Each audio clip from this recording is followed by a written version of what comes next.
Bom dia, bom dia, bom dia, meu povo. Depois de uma palavra dessa, nada melhor para começar o mês de junho.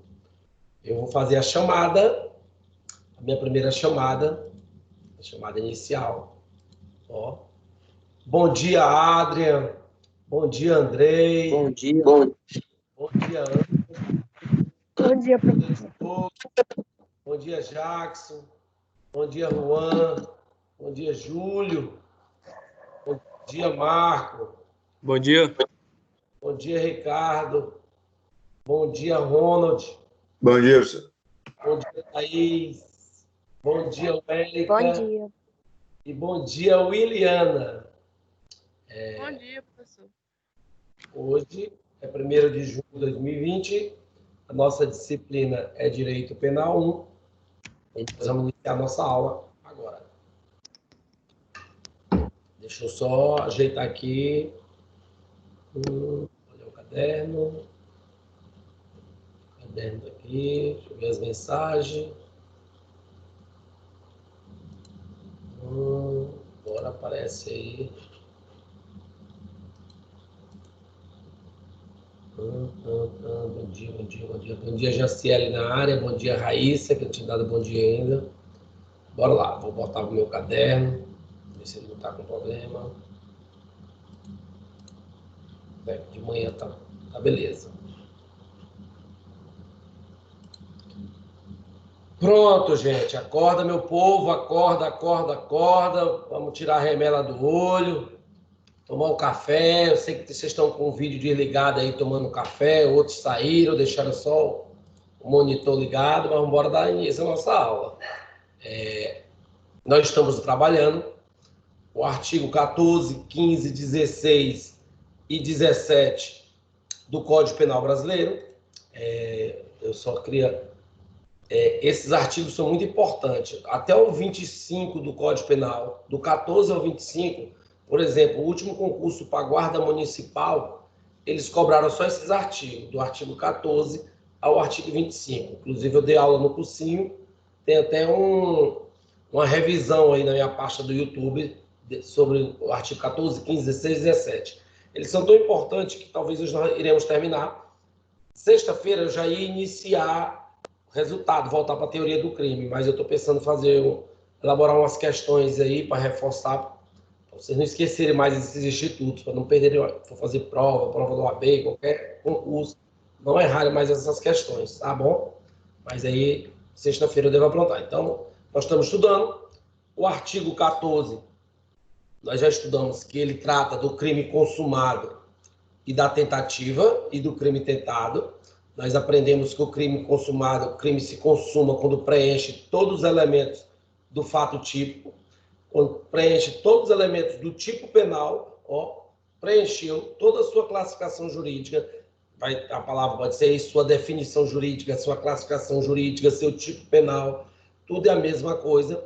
Eu falo que um crime se consumou. Mas se por qualquer motivo, qualquer circunstância alheia à vontade do agente, ele não completa esse ciclo de toda a classificação jurídica, ele vai responder pelo crime tentado, na modalidade da tentativa. E pelo crime tentado, ele vai ser punido, o juiz vai pegar a pena do crime que ele queria praticar. Já vimos que um dos elementos da tentativa é o dolo de consumação, então o que ele queria praticar, e aí ele vai fazer a pena, depois ele vai reduzir de 1/3 a 2/3. Quanto mais próximo da consumação, menor será a redução. Quanto mais próximo menor será a redução. E aí, depois nós começamos a estudar o artigo 15. O artigo 15 ele traz 2 institutos, a chamada desistência voluntária e o arrependimento eficaz. Na desistência voluntária, o agente ainda tem atos executórios a cumprir, ele não terminou todo o ciclo da classificação jurídica, mas o ato voluntário, ato seu, ele aceitou Jesus e ele desiste de prosseguir. Se ele desiste de prosseguir, e não se consuma o crime, ele vai responder somente pelos atos praticados. Lembrando, pelos atos praticados, se os atos praticados forem crimes. Se não for crime, infelizmente, vai ser fato atípico. E aí, já também o arrependimento eficaz, ele se dá quando o agente esgota, a desistência voluntária ainda tem atos a executar, no arrependimento eficaz, não, ele esgota ele consuma, ele inicia a execução, ele esgota todos os atos executórios e ele impede o resultado, ele impede a consumação por ato voluntário. É o exemplo do cara que dá bolo à namorada e depois dá com veneno, depois ele dá o contraveneno. Ele consegue salvá-la. Isso é arrependimento eficaz, o arrependimento tem que ser eficaz e ele também só vai responder pelos atos praticados. Olha, meninos, vamos prestar atenção aqui, ó. O 14, na tentativa, ele diminui de 1/3 a 2/3. Na desistência voluntária e no arrependimento eficaz, só responde pelos atos praticados. Por que eu estou falando isso? Nosso próximo estudo, vamos começar a aula, nós vamos estudar o chamado arrependimento posterior. Arrependimento posterior está previsto no artigo 16 do Código Penal. Vamos dar uma lida no artigo 16 do Código Penal. Acho que vocês estão vendo meu código. Estão vendo o código? Todo mundo vendo o código? Sim. Sim. Bom dia, Giovana. Sim. Vamos lá. Arrependimento posterior. Primeira coisa. Nos crimes cometidos sem violência ou grave ameaça à pessoa. Somente nos crimes sem violência ou grave ameaça à pessoa, se o agente reparar o dano ou restituir a coisa até o marco do recebimento da denúncia ou da queixa por ato voluntário do agente, a pena será reduzida de 1 a 2/3. Então, nos crimes cometidos sem violência ou grave ameaça, ameaça a pessoa, reparado o dano ou restituída a coisa, até o recebimento da denúncia ou da queixa, por ato voluntário do agente, a pena será reduzida de 1 a 2/3. Então, a pena da tentativa é a mesma pena do arrependimento posterior. Tem direito a uma redução de 1/3 a 2/3. Então, nós temos alguns requisitos já que a gente pode observar no arrependimento posterior. Vamos embora para o caderno, começar a copiar. Deixa os cadernos bonitinhos. Só ajeitar aqui.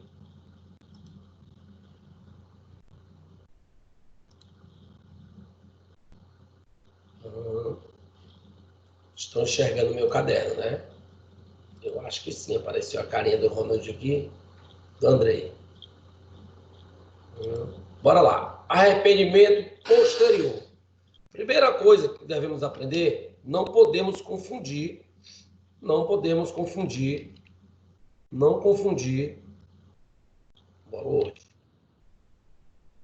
desistência voluntária, com a desistência voluntária e nem arrependimento eficaz. A desistência voluntária, nós já aprendemos que na desistência voluntária,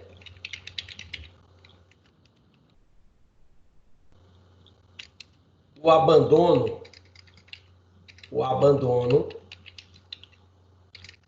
ocorre durante a execução do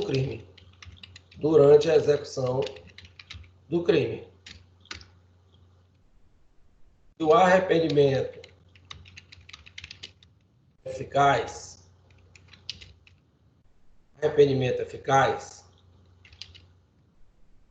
o abandono ocorre após esgotados os atos executórios,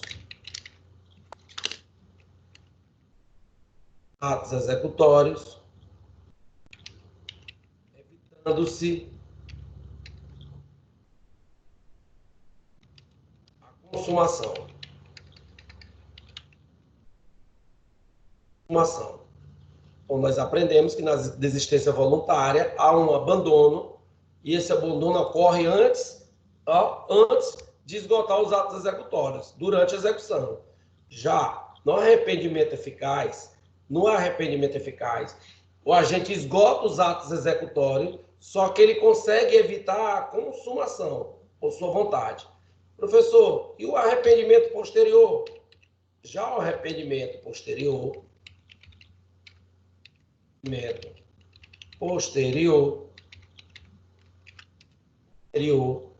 ó, o agente se arrepende após a consumação. Ó, no arrependimento posterior, ocorre a consumação do crime. O arrependimento posterior, ele é um instituto que praticamente foi criado, meus alunos, para aquelas situações dos chamados pequenos furtos. Quem de vocês que nunca foi na casa do vizinho e furtou alguma coisa do seu coleguinha, hein? Um saco de peteca, um controle de videogame, um cartucho de videogame, ó. Você furtou, você subtraiu para si coisa alheia móvel. Você praticou um crime de furto.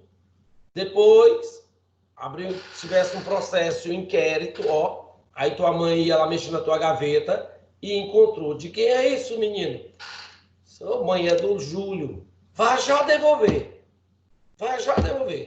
Se ele restituir a coisa, ou se ele causar um dano, ele reparar o dano, até o oferecimento da denúncia, o agente tem direito a uma redução na pena de 1/3 a 2/3. Ele tem direito a uma redução na pena de 1/3 a 2/3. Preste atenção, tem um marco temporal. O marco temporal é o oferecimento da denúncia. Professor, o que é esse oferecimento da denúncia? Não sei nem o que é isso. No próximo semestre, vocês vão estudar processo penal. E lá no processo penal, vocês vão estudar inquérito policial. Toda vez que acontece um crime, esse crime precisa ser investigado pelo Estado. O Estado tem o direito de punir, o ius puniendi pertence ao Estado, mas para que o Estado possa punir, ele precisa ter a certeza de quem foi o autor do fato e como se deu os fatos. Isso nós chamamos de autoria e materialidade. Então, precisa abrir um procedimento para investigar a autoria e a materialidade do crime. Em regra, esse procedimento é o inquérito policial. Vocês vão aprender que existem outros no próximo semestre. Mas, em regra, é o inquérito policial. Ao final do inquérito policial, o delegado de polícia remete esse inquérito policial ao Poder Judiciário. O juiz abre vista, se a ação for pública, para o Ministério Público. E o Ministério Público, ele tem três atribuições. A primeira atribuição, se o inquérito estiver identificado a autoria e a materialidade, ele deve oferecer uma denúncia. Se tem um autor do crime, como se deu o crime, se o delegado conseguiu, ele deve oferecer denúncia. Se o delegado não conseguiu identificar o autor do crime, por exemplo, não tem como ele oferecer denúncia. Ele vai oferecer denúncia para quem? Se ele não sabe quem foi. Ele vai pedir o arquivamento do processo. Ele vai pedir o arquivamento do inquérito.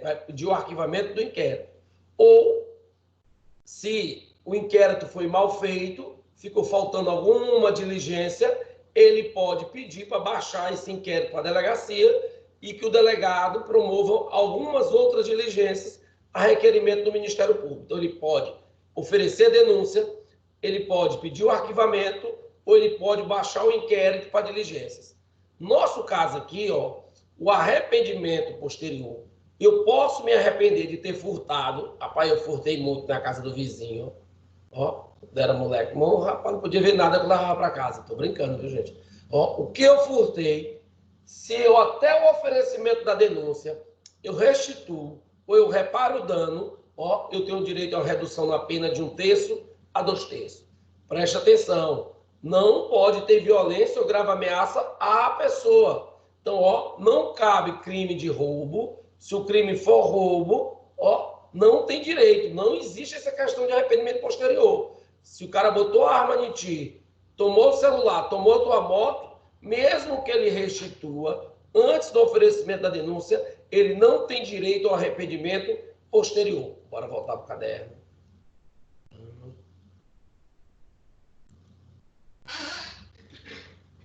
Então, bora lá. Quais são, então, os requisitos, professor? Então, ó, nós temos alguns requisitos. Requisitos do arrependimento posterior. Arrependimento posterior. Primeiro requisito é que o crime cometido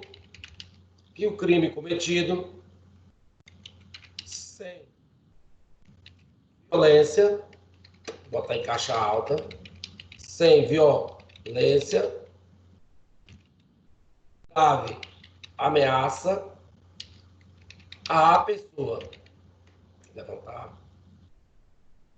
A pessoa.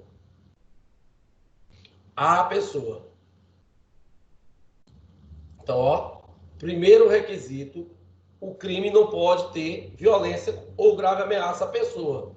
Se tem violência ou grave ameaça à pessoa, não tem direito. Agora, imagina, Júlio, que o cara arrebentou o vidro do meu carro, André, e aí, ó, ele pegou a minha bolsa que estava dentro do meu carro e furtou. Será que ele tem direito? Ó, será que ele vai ter direito se depois ele se arrepender? Ó, ele aceitou Jesus depois, 2 dias depois, e ele veio e me devolveu minha carteira, ele abriu minha bolsa, achou meu endereço, achou meu telefone, ele me ligou, mas eu já tinha na delegacia registrado a ocorrência, já tinha um inquérito policial, ó, ele vai ter direito à redução da pena? Será? Em outras palavras, será que ele, ó, a violência contra a coisa, será que a violência contra a coisa, ele terá direito, ó, se a violência se deu contra a coisa, será se ele terá direito à redução? Observação.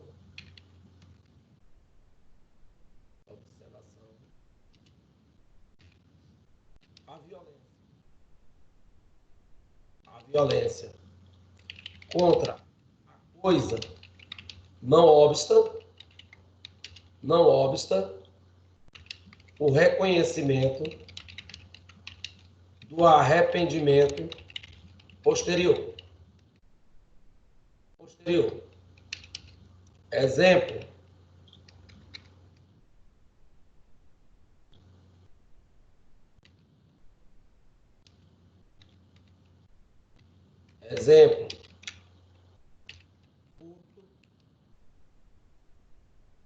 Mediante rompimento de obstáculo.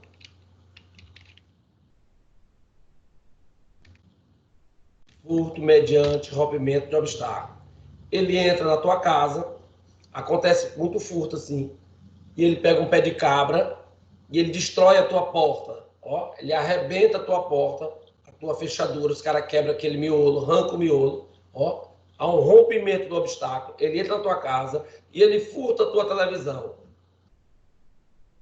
Um mês depois, ele descobre que a polícia está na cola dele, já sabe que foi ele, e está atrás dele por causa dessa televisão.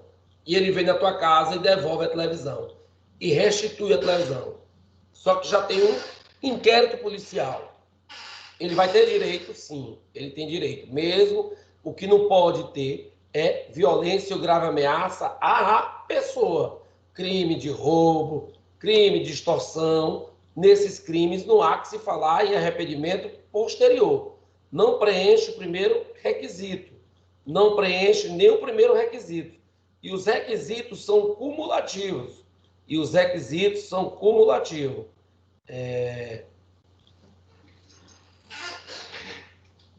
Próximo requisito.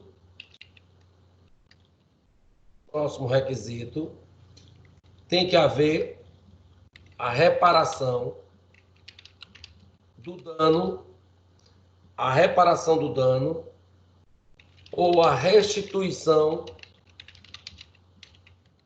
coisa, a reparação do dano, ó, a reparação do dano ou a restituição da coisa. Como assim, professor? Restituição, reparação. Quando eu era diretor lá na Justiça Federal, lá em Bacabal, num domingo, um maluco veio num carro com tudo bêbado e derrubou o muro da Justiça todinho. Qual o crime que ele praticou? Ele praticou crime de dano contra o patrimônio público. Isso no domingo. Quando foi segunda-feira, ele estava... Aí ele foi para a delegacia, foi feito procedimento, foi aberto inquérito, tudo. Pagou fiança, foi embora, ficou o processo correndo. O advogado dele se orientou, ele disse, Sapato precisa reparar o dano. Quando foi na segunda-feira lá na Justiça, ele chegou com 2 pedreiros, uns 4 lá, e foi construir o muro de novo, do jeito que era o muro da Justiça. Já pensando que, na hora da dosimetria da pena, o juiz ia diminuir a pena dele, porque ele se arrependeu posteriormente. Claro que nesse caso bem forçado, né? Com medo. Mas essa reparação, essa restituição, será que tem que ser integral?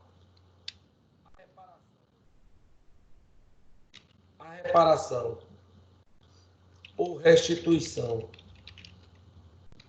deve ser integral? Como assim, professor? O cara levou a televisão e ele levou outros objetos, relógios, joias, não era de tanto valor, mas levou de dentro da minha casa. E aí ele vem e restitui só a televisão. Quando descobre que a polícia está atrás dele, ele vem e devolve só a televisão. Ele terá direito ao arrependimento posterior? Será que ele terá direito à diminuição na pena de 1/3 a 2/3? Será que ele terá direito ao benefício? Aqui, depende. Parcial, se parcial, só terá direito ao benefício. Que benefício? A redução da pena. Benefício com o aceite da vítima. Com o aceite da vítima. Se a vítima concordar, ele terá direito. Se a vítima não concordar, mesmo que ele tenha restituído parcialmente a televisão,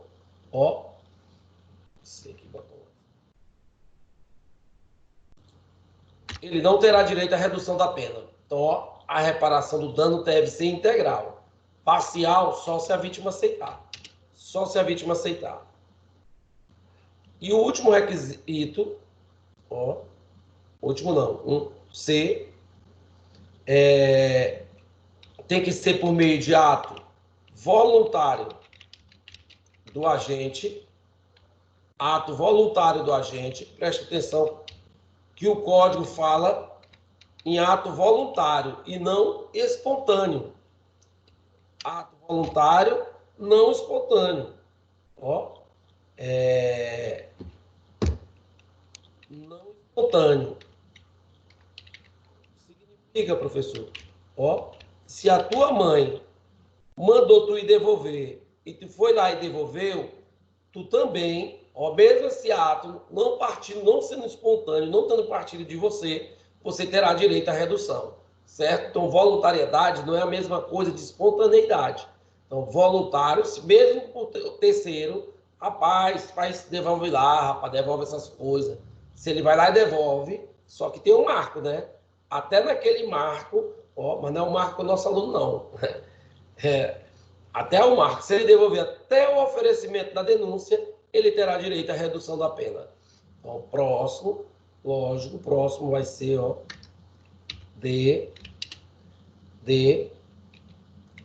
até o recebimento da denúncia ou queixa. Denúncia ou queixa. Até o recebimento da denúncia ou queixa. Não pode ter violência nem grave ameaça à pessoa. A reparação, tem que haver a reparação ou a restituição da coisa. Precisa ser um ato voluntário do agente, Ó, se for a polícia que achou os bens lá na casa dele, ele não está devolvendo nada não, viu? Se for a polícia que achou dentro do mato, ele escondeu a moto, não, eu ia devolver amanhã. Tem isso não, viu? Se for a polícia que achou, aqui em Imperatriz acontece muito isso. Do cara furtar a moto e esconder dentro do mato, deixar a moto pelo menos um mês dentro do mato, então ir lá e desmontar a moto dentro do mato. Se a polícia achou, não há que se falar em arrependimento posterior, não. Aí não é arrependimento posterior, não. Agora, se ele vai e restitui, liga para a vítima, olha, tua moto está no lugar assim, tal. Ó. E depois descobre que foi ele tem direito, certo? Mas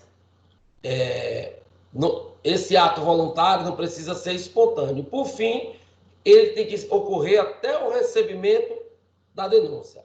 Até o recebimento da denúncia. Se ele fizer tudo isso, preencheu esses requisitos, qual é a consequência?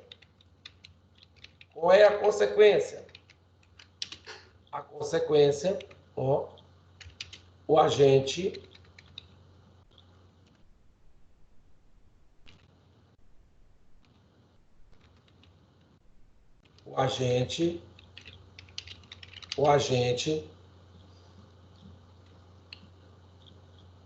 terá direito a uma redução de quanto, professor? De 1/3 a 2/3. Professor, como é que eu vou saber se o juiz, como é que eu vou saber se o juiz vai reduzir 1/3 ou ele vai reduzir 2/3 ou a metade, né? Lembra lá da tentativa de 1/3 a 2/3? Como é, ó, aqui vai ser assim, ó. Quanto mais rápido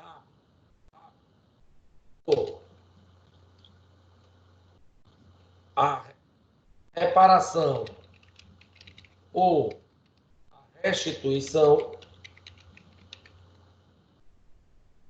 maior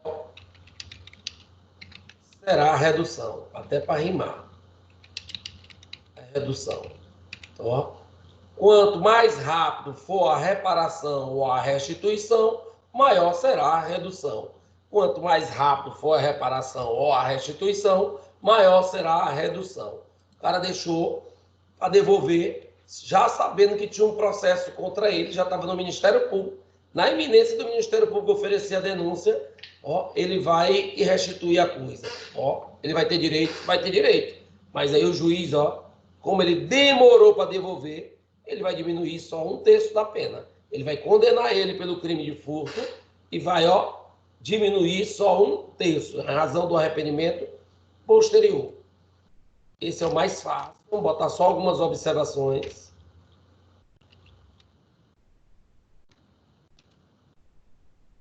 A primeira, a reparação se comunica ao corréu.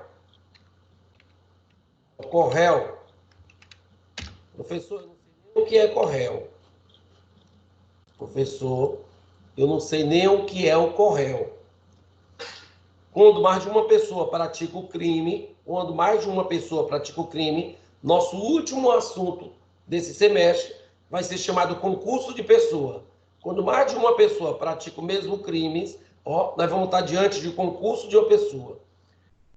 Se o autor, ó, aquele que pratica o núcleo do tipo, ele é autor do crime. Se outro também pratica o núcleo do tipo, um é autor e outro coautor. Ambos são corréus. Então, ó, duas pessoas que entraram na casa da Jaciele e levaram os objetos da casa dela. O Juan e o Ronald entraram na casa da Jaciele e levaram os móveis. O Ronald se arrependeu 2 dias depois e foi lá e restituiu. Todos os objetos levados da casa dela, ele restituiu. A pergunta, ó, ele tem direito a arrependimento posterior, a diminuição da pena? Sem dúvida. O Ronald, sem dúvida. A pergunta que acontece, o Juan terá direito também, já que foi o Ronald que devolveu, o Juan terá direito também, é aqui, ó. A reparação se comunica ao corréu,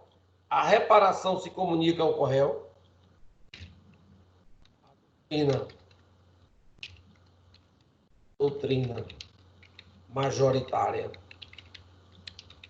entende que sim. Entende que sim. A doutrina majoritária entende que sim. O benefício estende o benefício ao correto. Essa palavra está errada. É o ensino ao correto. Primeira observação, ó.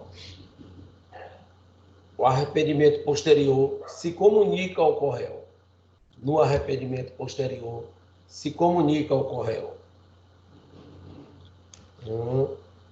Próxima observação. Próxima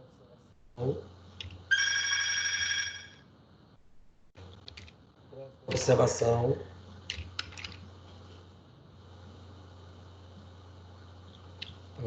Deixa eu só dar uns...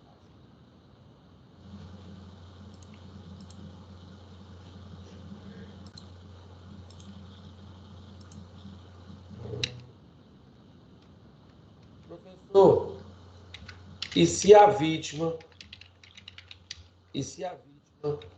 se recusa a receber, ó, e se a vítima se recusa a receber, o agente terá direito ainda ao benefício, terá direito à redução, ó, foi lá devolver, o Ronald foi lá devolver, a Jaciela disse, rapaz, não quero mais papo com essas coisas não, pode jogar no lixo.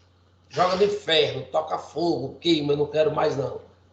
Ele terá direito, ó, ao benefício, a vítima não quer receber. Ó, meu Deus, mas o que é que eu vou fazer com isso? A vítima não quer receber. Havendo voluntariedade,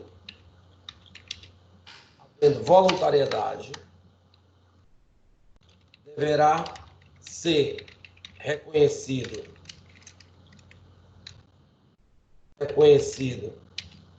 o benefício.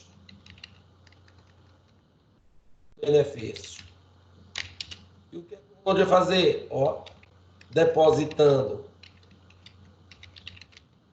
em juízo, ou entregando ao delegado.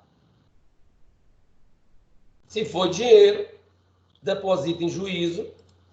Se for bens, você entrega ao delegado de polícia. Entrega ao delegado de polícia e você terá direito à redução de 1/3 a 2/3.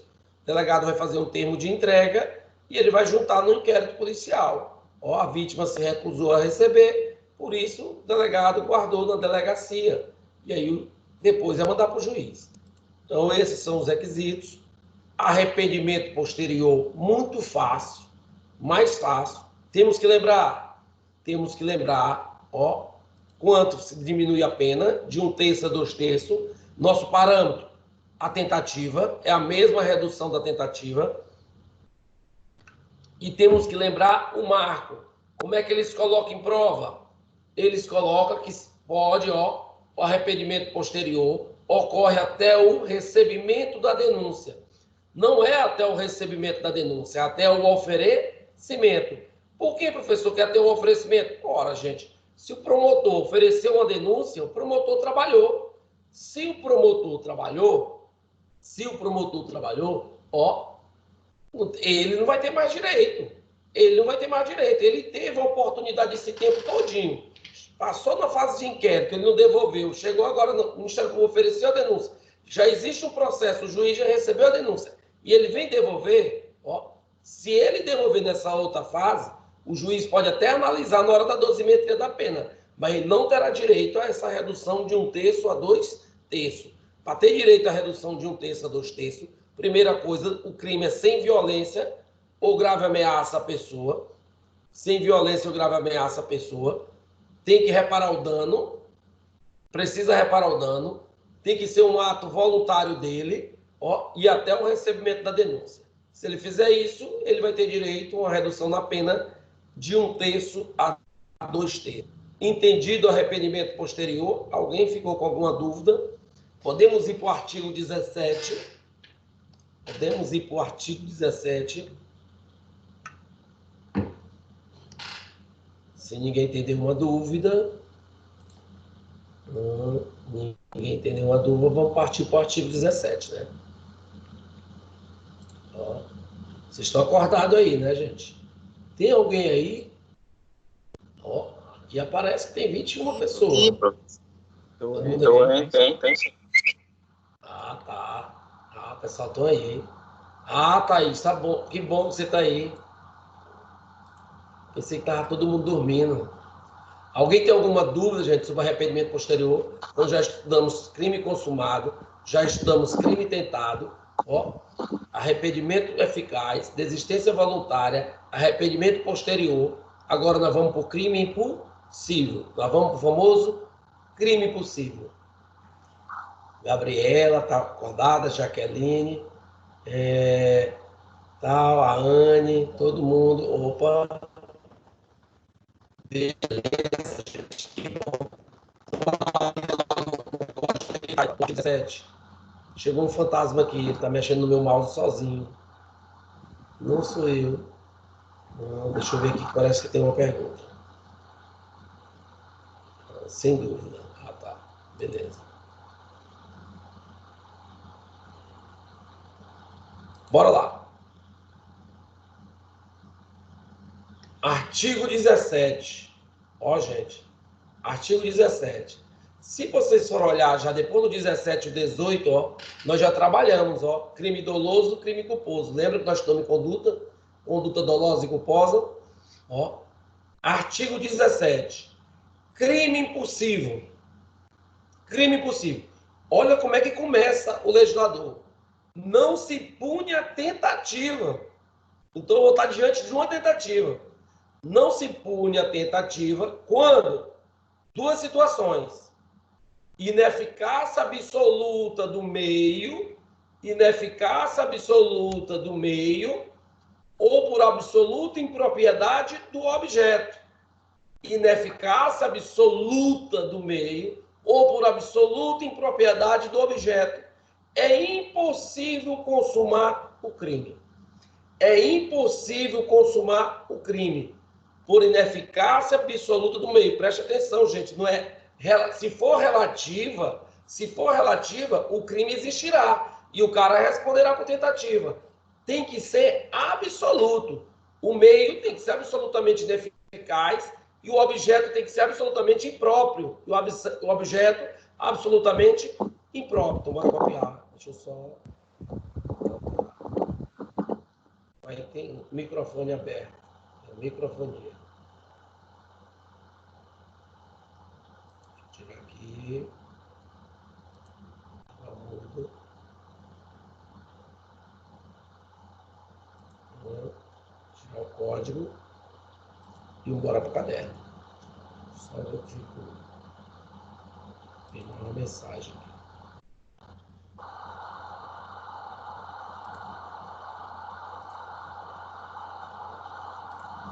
Bora lá. Então, continuando no caderno, vamos falar sobre o crime possível.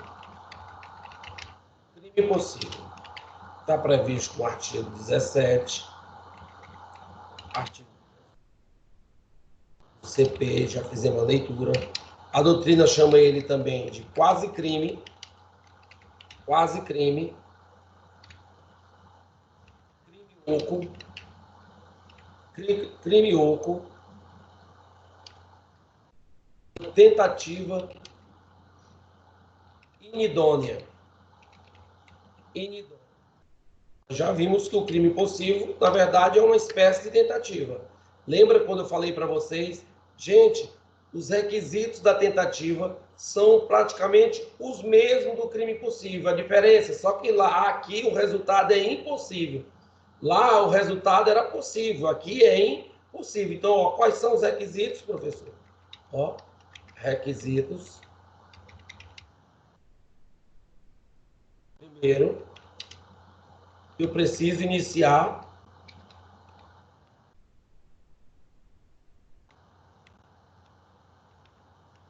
início da execução. Precisa iniciar o crime, lembra que é uma tentativa. Ó, a não consumação por circunstâncias alheias, por circunstâncias alheias à vontade do agente. À vontade do agente. E eu preciso querer o crime. O dolo de consumação. O dolo de consumação. Só que aqui, ó, o resultado é absolutamente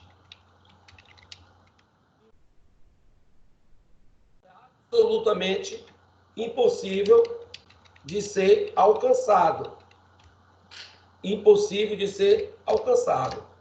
Então, ó, esses requisitos aqui, os 3 primeiros, são os mesmos da tentativa. O código já começa, ó, não se punha a tentativa. Então, o crime possível, na verdade, é uma espécie de tentativa. Só que ela é uma tentativa que não ocorre, é uma tentativa inidônea. Por isso que o doutrinador chama de tentativa inidônea, porque ela não ocorre. Tem que lembrar que ó, tem que ser absolutamente possível. Se for relativamente possível, ó, é punível. É punível. Professor, e quando é que ocorre esse crime possível? De 2 formas.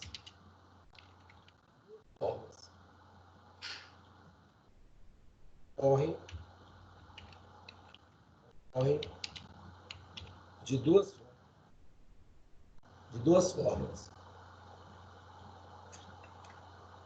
Ó, a primeira forma, o código diz por ineficácia absoluta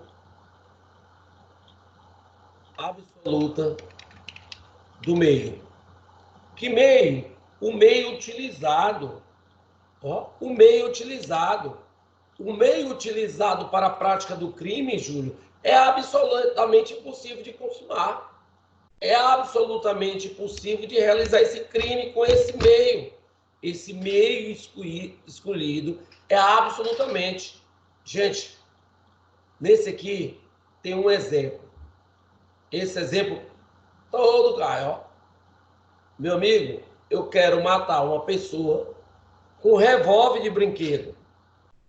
Eu quero matar uma pessoa, ó, eu quero matar, dolo de consumação, a ponto, com esse revólver de brinquedo, eu posso até assustá-lo. Ah, professor, já vi uma réplica. Não, o crime de roubo ele pode configurar. Mas para o crime de homicídio que eu quero praticar, esse meio utilizado, o meio que eu escolhi, ó, é impossível de ocorrer. É impossível de ocorrer. Então, os instrumentos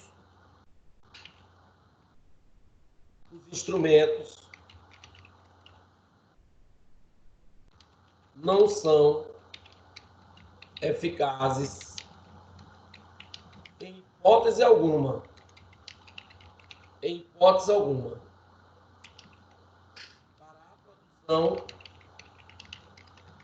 Para a produção do resultado.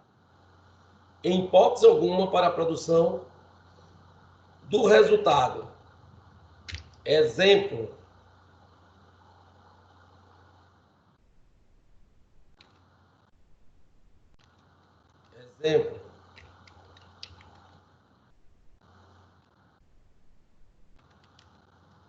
Fulano quer matar Beltrano uma arma de brinquedo. Uma arma de brinquedo. Mas ele pode até assustar. Mas matar com essa arma de brinquedo, ele não vai conseguir matar, não. Ó. Ele não vai conseguir matar. Ó. Fulano quer matar Beltrano com uma arma de brinquedo. Então, gente, memorize esse exemplo da arma de brinquedo. No crime impossível, tem 2 exemplos que a gente tem que memorizar. O primeiro é esse. Ó, por absoluta por ineficácia absoluta do meio. Que meio? É o instrumento utilizado. O meio são os instrumentos utilizados. O instrumento é ineficaz. O instrumento é ineficaz. Não tem como. Aí você tinha que lembrar, olha, o cara quer matar o outro com a arma de brinquedo. Essa arma de brinquedo, ela pode até servir para o crime de roubo. Ela pode até servir para o crime de roubo, ó, uma réplica. Agora, para o crime de homicídio que ele quer praticar, ó, esse objeto, esse meio utilizado é absolutamente ineficaz. É absolutamente ineficaz. Primeira situação. A próxima forma de crime impossível, ele diz lá no código, ó, por impropriedade absoluta do objeto. Do objeto. O objeto não serve à consumação do delito. Consumação do delito. Qual é o exemplo, professor? Aqui é aquela velha pressão, Júlio. Ó, a menina chega pro cara, diz, meu bem, oi, amor, tenho uma notícia para te dar. Fala, nós estamos no mês de junho, né? Pois é, meu bem. Minha menstruação está com 2 meses que atrasou. E aí eu fiz um teste na farmácia, ó, mas aí ainda não achei. Eu acho que eu estou grávida. E ele, meu bem, não faça isso comigo, meu amor. Meu amor, eu estou estudando, estou na faculdade, no meio dessa pandemia, tudo, não tenho condição, não podemos ter esse filho agora, tal, ó. Ela disse, não se preocupa, meu amor, eu vou tirar. Está bom, meu bem. Aí ele, vamos ter não, tá? Aí, depois compra lá uns comprimidos de Citotec para mim. Ó. Aí ele compra os 4 comprimidos de Citotec, ou então ele vai lá no mercadinho e compra uma garrafada, aquelas garrafadas preparadas para ela tomar. Ó. Qual o crime que eles praticaram? Qual o crime que eles estão querendo praticar, os dois? Ó. Os dois estão querendo praticar um crime de aborto. Os dois estão querendo praticar o crime de aborto. Porque o aborto ele tem várias figuras. Tem o autoaborto e tem o aborto com auxílio de terceiro, que é nesse caso o namorado. Ó, eles estão pensando que estão praticando o crime de aborto. E aí ela toma a garrafada e passa mal. Ao levá-la para o hospital, ó, a médica vai, analisa, olha, avalia, e ele pergunta, doutor, e o bebê? Aí a médica disse, que bebê? Que bebê? Doutora, ela está grávida. Rapaz, sua namorada, esposa nunca esteve grávida. Ela não está grávida. Ela não está grávida. Ela não está grávida. Ela não está grávida. Ó, oxe, a gravidez. A gravidez era o quê? Psicológica. Então, nesse exemplo aqui, da impropriedade absoluta do objeto, o objeto do crime do aborto, ó, o embrião, ó, era absolutamente, não ocorria, não existia. Ó, o objeto, ele não serve para a consumação do crime. Ó. O segundo exemplo é da gravidez psicológica. O primeiro exemplo é da arma de brinquedo. O segundo exemplo é da gravidez psicológica. A gravidez só existia na cabeça dela. A gravidez, Júlio, só existia na cabeça dela. Se a gravidez só existia na cabeça dela, ó, eles não podem responder pelo crime de aborto. Mesmo que a médica tenha identificado, pai, ela tomou por que você deu Citotec para ela tal? Se ela não estava grávida, ó, fato é atípico, porque o crime é impossível.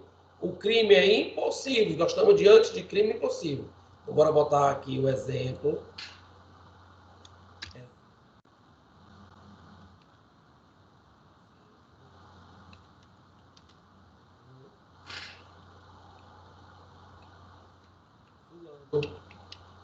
realiza manobra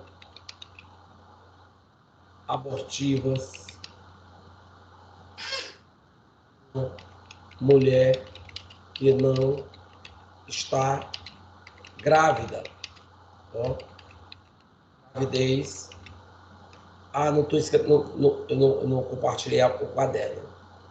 Até imagino. Desculpa. Eu nem olhei as mensagens, mas deve ser isso. Psicológico. Gravidez psicológica. Deixa eu só voltar lá para ver se é isso. Como vocês estão copiando aí.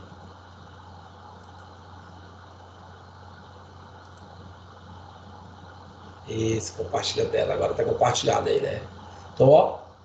Crime possível se dá de duas formas. Por ineficácia absoluta do meio, o meio utilizado, o instrumento não serve para o crime. Exemplo, você tem que lembrar, arma de brinquedo. Ou por impropriedade absoluta do objeto. O objeto do crime. O crime de aborto precisa ter um feto, precisa ter um embrião, precisa ter um saco embrionário, alguma coisa tem que ter. Se não existe, ó, não existe crime de aborto.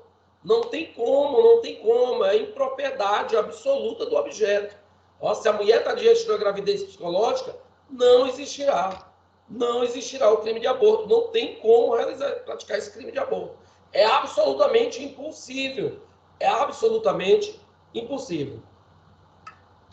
Com isso, gente, nós terminamos os artigos 14, 15, 16 e 17.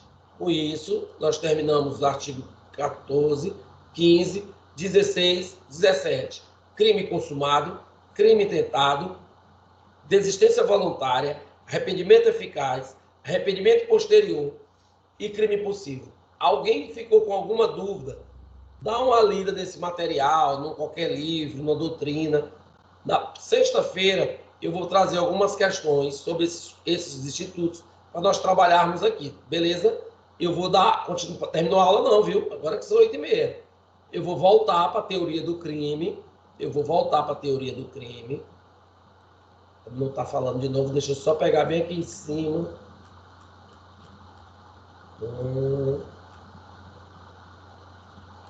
Um minutinho. Pronto.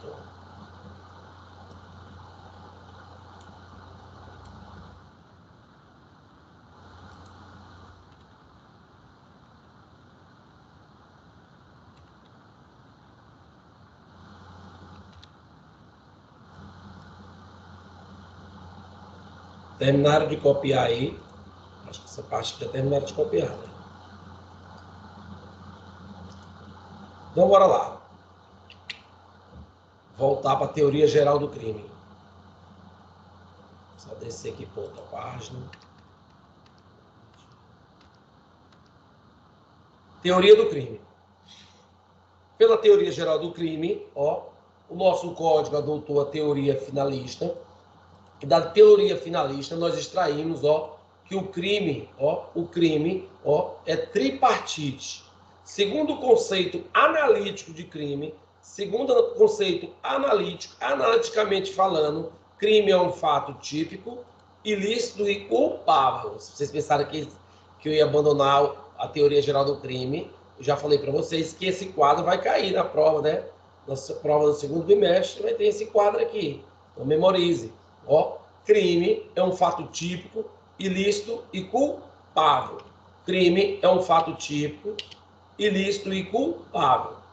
Professor, o que é um fato típico? Ó, um fato típico, ó, é um comportamento humano, ó, que se dá através de uma conduta produtora de um resultado. Entre essa conduta e esse resultado, precisa ter um vínculo que nós chamamos de nexo causal, e essa minha conduta tem que estar prevista em uma norma, tem que estar ajustada em uma norma. Se tiver ajustado numa norma, nós falamos, ó, que tem a tipicidade. Então, precisa de uma conduta, resultado, nexo causal e tipicidade. Preenchido esses 4 elementos, Só aí eu poderei dizer que esse fato, esse comportamento humano, é um fato típico para o direito penal. É um fato típico para o direito penal. Não precisa de uma conduta, de um resultado, de um nexo causal e a tipicidade. Se faltar desses elementos, Jaqueline, o fato será atípico, Vitória, e logo não existirá crime, Raíssa. Logo não existirá crime. Então, precisa preencher os 4 elementos. Tem que ter os 4 elementos. Preenchidos os 4 elementos, eu posso afirmar que eu estou diante de um fato típico. Eu posso afirmar que eu estou diante de um fato típico. Só que esse fato é típico, mas ainda não posso afirmar que ocorreu um crime. Por quê? Porque um crime precisa ser fato típico, mais ilícito, mais culpável. Como é que eu sei que meu fato típico, se ele é ilícito? Todo fato típico, ele também é ilícito. Todo fato típico presume-se ilícito. Então, todo fato típico presume-se ilícito. Só que essa presunção é uma presunção relativa. Por que é uma presunção relativa, professor? Porque o próprio Código, ele traz justificativas pelo fato típico. Ele traz excludentes do fato típico. Quais são? As excludentes da ilicitude são o estado de necessidade, a legítima defesa, o estrito cumprimento do dever legal e o exercício regular do direito. Mesmo que eu tenha praticado um fato típico, mas se eu pratiquei diante de um estado de necessidade, de uma legítima defesa, de um estrito cumprimento do dever legal ou de um exercício regular do direito, o fato é típico, mas não é ilícito. Se o fato é típico, mas não é ilícito, logo, mesmo tendo ocorrido um fato típico, não há que se falar em crime. Não há que se falar em crime. Como foi o Código no artigo 23, que trouxe essas excludentes são legais, são causas legais excludentes da ilicitude. A doutrina coloca também como excludente da ilicitude o chamado consentimento do ofendido. O consentimento do ofendido, pela doutrina, é uma excludente de ilicitude. Se é pela doutrina, não está na lei, é uma causa supralegal. Uma causa supralegal. Se ele não conseguir provar nenhuma excludente, se ele não conseguir justificar esse fato típico, esse fato que é típico, ele também é ilícito. Ele também será ilícito agora, numa presunção absoluta. O fato é típico e é também ilícito. Mas ainda eu não posso afirmar que ocorreu um crime, Bruna. Precisa analisar o agente. O fato eu já sei, Adriano, que é típico e ilícito. Mas eu preciso saber quem praticou esse fato. Se essa pessoa que praticou esse fato é passivo de sofrer uma sanção penal. Se ele pode receber uma pena. Então, onde é que eu vou analisar o agente? Na culpabilidade. Eu preciso analisar a culpabilidade. Como é que eu analiso a culpabilidade? Primeira coisa, eu preciso saber se essa pessoa que praticou esse fato típico ilícito, se ele é possível de receber uma sanção penal. Se ele tem ou não imputabilidade penal. Até que se prove em contrário por lei, todos nós somos imputáveis. Todos somos imputáveis. O que é ser imputável? É por ser possível de receber uma sanção penal pelo fato típico e ilícito que eu pratiquei. Então, todos, em regra, são, e têm a imputabilidade penal. Só que o Código traz 3 situações que declara que essas pessoas são isentas de pena, que eles afastam a imputabilidade penal. Aí o Código diz, são inimputáveis os menores de 18 anos. Os menores de 18 anos são isentos de pena, são inimputáveis. Então, os menores de 18 anos, aí o Código diz mais, os doentes mentais, os retardados mentais ou em desenvolvimento mental incompleto, também, se no momento do fato típico ilícito ele não entendia nada, ele era inteiramente incapaz de entender o caráter ilícito, ele também será inimputável. Ele também será inimputável. Bem como também será inimputável o bebo, a chamada embriaguez completa, o cara que está completamente embriagado, e involuntária. O que é involuntária? Ele não quis beber.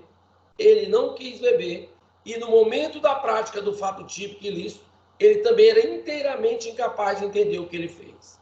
Porque ele estava completamente bêbado e involuntário. E só assim ele também será considerado inimputável, será isento de pena. Mas o código traz também que o cara pode ser imputável, mas no momento da prática do crime, ele não entendia nada da ilicitude, ele não tinha potencial consciência da ilicitude, um potencial, um algo muito forte. Ele estava diante do chamado erro de proibição. Ele sabia o que estava fazendo, Júlio, não é erro de tipo. Só que ele acreditava que não era proibida, que aquela conduta dele não era proibida. Ele estava em erro de proibição.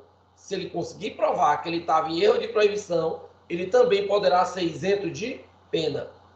Por fim, o legislador também traz, como afastamento da culpabilidade, a chamada exigibilidade de conduta diversa. Se diante daquele fato típico e daquele fato ilícito praticado pelo agente, não tinha outra conduta que ele pudesse fazer senão aquela, eu não posso, e eu, sociedade, não posso exigir dele uma conduta senão aquela, também não há que se falar em culpabilidade, porque culpabilidade é uma reação da sociedade, é uma reação à prática do crime. Se a sociedade tolera, se a sociedade aceita, se a sociedade também pratica aquela conduta, se a sociedade, no lugar daquele agente, também iria praticar aquela conduta, não há juízo de reprovação. Se não há juízo de reprovação, não tem culpabilidade, não há que se falar que ocorreu um crime, mesmo diante do fato típico ilícito. Melhor exemplo, crime de sapatinho, aquele praticado contra a família, sequestro praticado contra a família do gerente do banco. Então, apresentei para vocês os elementos da teoria geral do crime. Nós terminamos de estudar na aula passadas, aí as 2, 3 aulas, a conduta. Estudamos que a conduta é um comportamento voluntário, humano voluntário, dirigida para um fim. Nós estudamos causas de exclusão da conduta, nós estudamos espécies de conduta, nós aprendemos que a conduta, para direito penal, ela tem que ser dolosa ou culposa, ou ela pode ser também comissiva ou omissiva. Mesmo que aconteça um comportamento humano, mas se não for doloso nem culposo, eu não posso falar que há crime. O fato será atípico, ou vai faltar a conduta. Então, a conduta ela é dolosa, ela é culposa, ela é comissiva, ela é omissiva, e aprendemos também, estudamos o erro de tipo. Estudamos erro de tipo. Então, o próximo elemento que nós vamos estudar é o resultado. Vamos estudar o resultado. O resultado.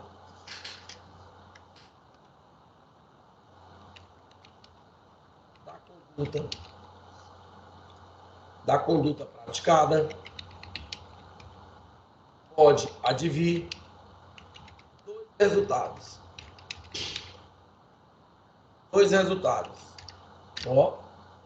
Da minha conduta, pode advir 2 resultados. Qual é o resultado, professor? Primeiro, um resultado naturalístico.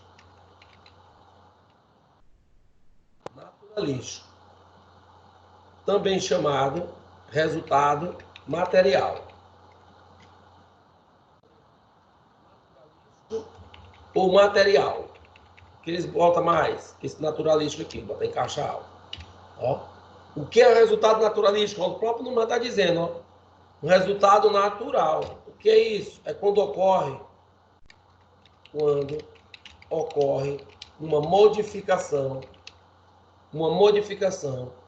no mundo exterior, no mundo exterior, perceptível,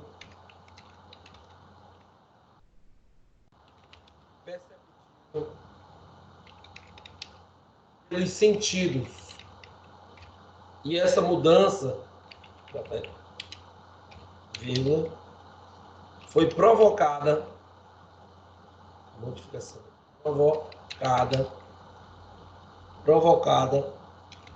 pelo comportamento do agente. Pelo comportamento do agente. Pelo comportamento do agente. Ó, resultado naturalístico. Quando é que ocorre o resultado naturalístico? Ocorre quando tem uma modificação no mundo exterior, perceptíveis pelos meus sentidos, provocada pelo comportamento do agente. Como assim, professor? Como é que eu sei que aconteceu um homicídio? Eu estou vendo o corpo. Eu estou vendo o corpo, Júlio. Eu botei o dedo no buraco da bala, ó. Eu fui lá, botei o dedo no buraco da bala. Eu estou vendo, ó, pelos meus sentidos, ó, pelos meus olhos. Eu estou vendo que houve uma mudança no mundo exterior. Que mudança? Alguém perdeu a vida. Alguém perdeu a vida. Por que perdeu a vida? Por causa do comportamento do agente, que a gente deu 2 tiros na vítima. Ah, deu 2 tiros na vítima, então daquela conduta, ó, aconteceu um resultado naturalístico. Aconteceu um resultado naturalístico. Preste atenção, nós estamos diante de crime material. E no crime material, o resultado ele é indispensável, já aprendemos isso. Ó, eu estou sentindo, eu estou vendo, eu estou ouvindo, eu escutei. Como é que eu sei que o cara... não sei se vocês viram ontem um vídeo do empresário em São Paulo, riquíssimo, estava batendo, agredindo a mulher, companheira, e a polícia militar chegou e ele xingou os PM de todo nome. Ah, eu ganho 300 mil reais por mês. Vocês são bosta, PM bosta, vocês ganham R$1.000 por mês. Não sei o que, entra na minha casa. Não sei se vocês viram isso. Ó, alguém ligou para a polícia, Júlio. Alguém ligou para a polícia. Por que o vizinho ligou para a polícia? Alguém escutou a mulher pedindo socorro. Alguém escutou, ó, que estava havendo o quê? Uma mudança no mundo exterior, que estava tendo um resultado. Que resultado? Um resultado natural. Um resultado naturalístico. Um resultado naturalístico, ó. Um resultado naturalístico, ó. Chamar a polícia. Ah, chamar a polícia diante de um resultado naturalístico. Então, ó, pode vir um resultado naturalístico, como também pode vir um resultado jurídico.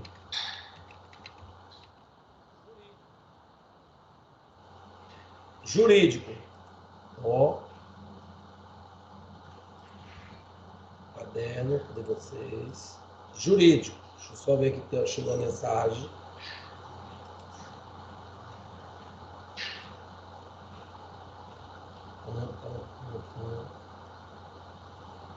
Bora lá.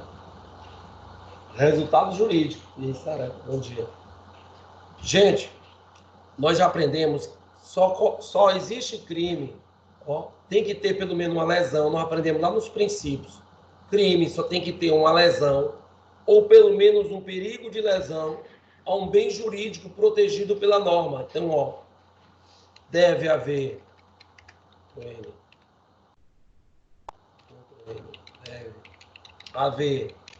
lesão ou perigo de lesão ao bem jurídico tutelado. Ó, tutelado. Ah, professor, o diabo é tutelado? Protegido pela norma. Então, ó, de uma conduta podem surgir 2 resultados. Um resultado naturalístico e um resultado jurídico. Olha a observação que eu vou botar. Olha a observação. Ó.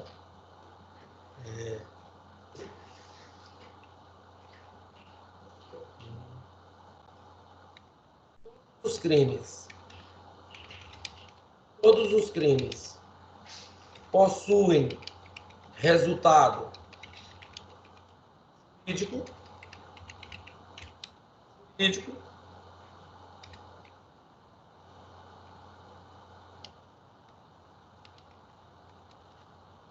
Todos os crimes possuem resultado jurídico, mas nem todos possuem resultado naturalístico. Ó, no resultado naturalístico, só os chamados crimes materiais.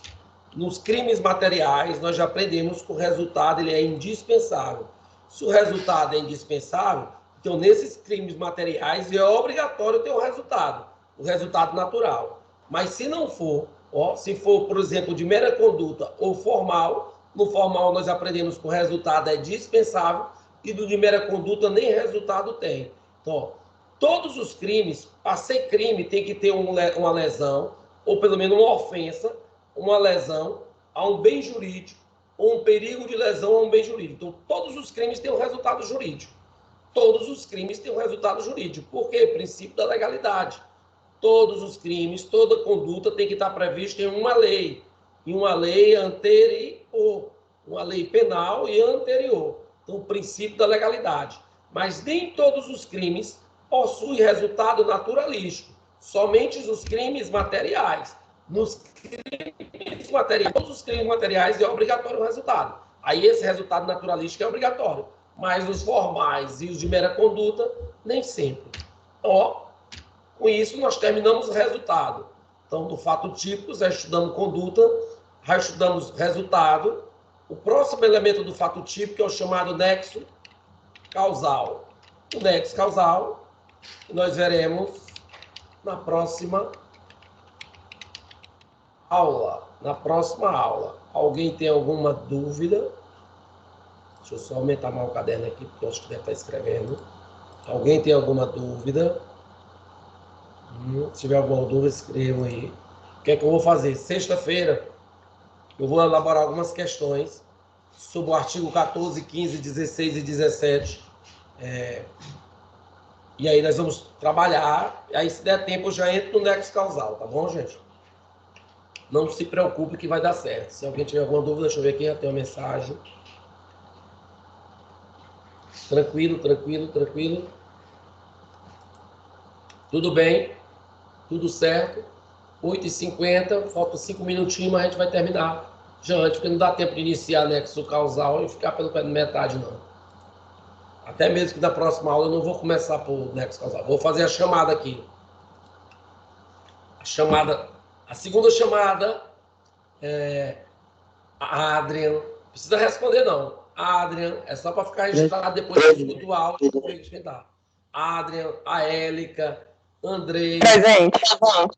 Bruna, Diogo, Gabriela, Jaqueline, Jackson, João, Júlio, Marcela, Raíssa, Ricardo, Ronald, Thaís, Vitória e o Ilana.